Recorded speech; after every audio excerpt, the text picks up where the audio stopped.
A nobreza de Micenas cochichava pelos cantos e o povo espalhava as gargalhadas no mercado, que quando Hércules retornava de suas tarefas, o rei Euristeu corria do trono à latrina, todo borrado. E o medo mais uma vez soltou seu intestino quando o herói trouxe vivo o terrível javali. Enfiou-se Euristeu em piriri, numa ânfora gigante, em falsete e berrou que afastasse o bicho dali.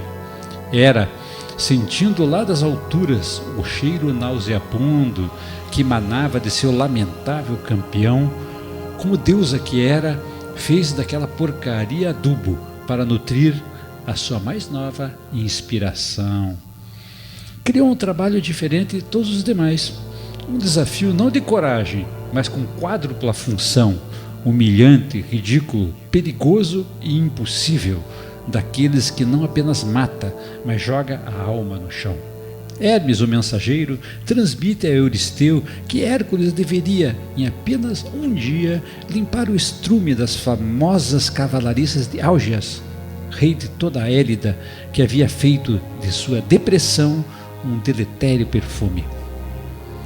Ao receber a missão, Hércules achou fácil demais. Bastava somente lembrar onde havia deixado a pá. Mas ao perceber o sorriso maroto de Euristeu, desconfiou que havia algo mais por detrás.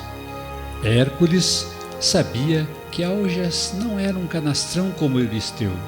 Havia sido um dos argonautas, voluntário da pátria que navegou o mundo com Jasão, enfrentando homens, deuses, feras e feitiçarias. O que não sabia era que as décadas de poder haviam corrompido as fibras do herói da nau Argos, fazendo daquele que defendia os mais fracos um acumulador que dava ao povo dias amargos.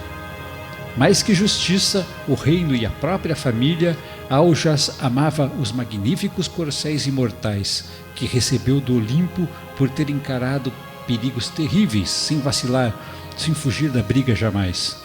Os animais haviam se multiplicado aos milhares e ocupavam descomunal estrebaria em bando, mas o rope do rei não gerava emprego, nem para alguém limpá-las de vez em quando. Comendo tudo o que viam pela frente e não voltando o estrume para os campos, a terra foi ficando cada vez mais doente, enquanto roncava a barriga do povo. Além disso, Áugeas virou ladrão de cavalos, pois nas corridas e quadrigas em louvor a Zeus, ao ver animais especiais, dizia ao condutor: largue as rédeas, gostei deles, agora são meus. Mas isso Hércules não sabia ao partir para a proeza, calculando que com o rei que ele conheceu, a vida do povo da Élida devia ser uma beleza, livre dos perigos e com muito teatro e cantoria. Ao entrar no reino, a verdade o escureceu. O povo estendia a mão a quem passava na estrada, as lavouras subnutridas, os campos em ruínas e a raquítica colheita reservada ao coxo da cavalhada. A produção de esterco era proporcional à gula daqueles ginetes sadios e potrancas faceiras, e como jamais pegassem qualquer doença, Áugeas há 30 anos não esvaziava as cocheiras. O tempo grudou no chão aquela maçaroca, que os milhares de cascos compactavam fundo, espalhando muito longe um cheiro de chorume como nunca se viu igual nesse vasto mundo. Antes de ir ao rei pedir permissão para a tarefa atroz, Hércules visitou o local e sentiu o tamanho da encrenca. Apenas 24 horas?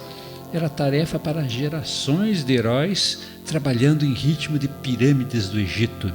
Como em tudo que vinha da mente de Hera, o trabalho escondia no fundo uma grande armadilha.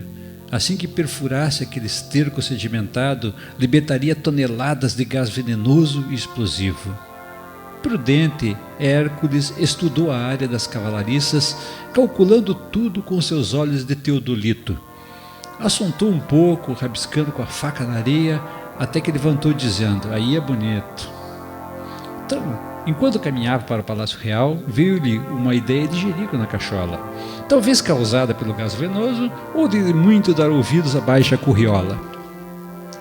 Diante do rei Augeas, escondeu sua missão sagrada e cobrou do monarca comissão para limpar a imundície.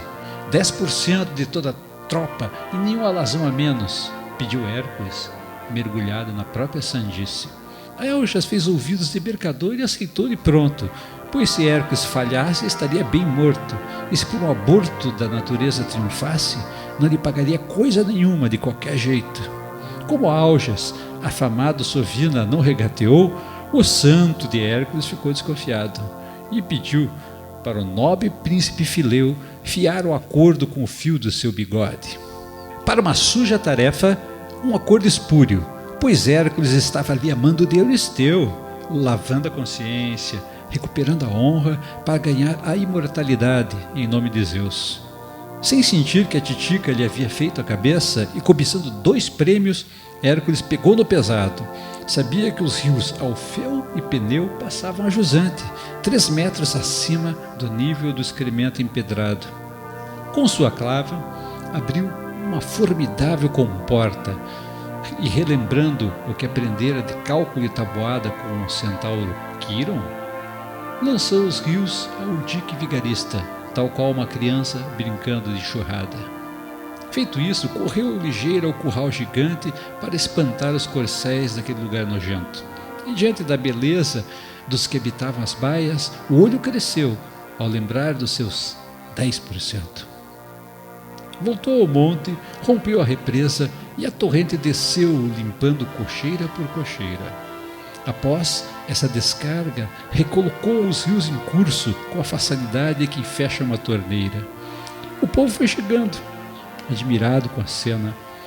A cavalariça estava resplandecente e o estrume curtido espalhado por toda a terra era um tesouro de fertilidade na Hélida decadente.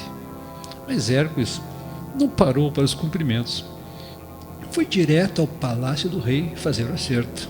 Em menos de um dia dera conta do combinado e agora só faltava a melhor parte, o pagamento.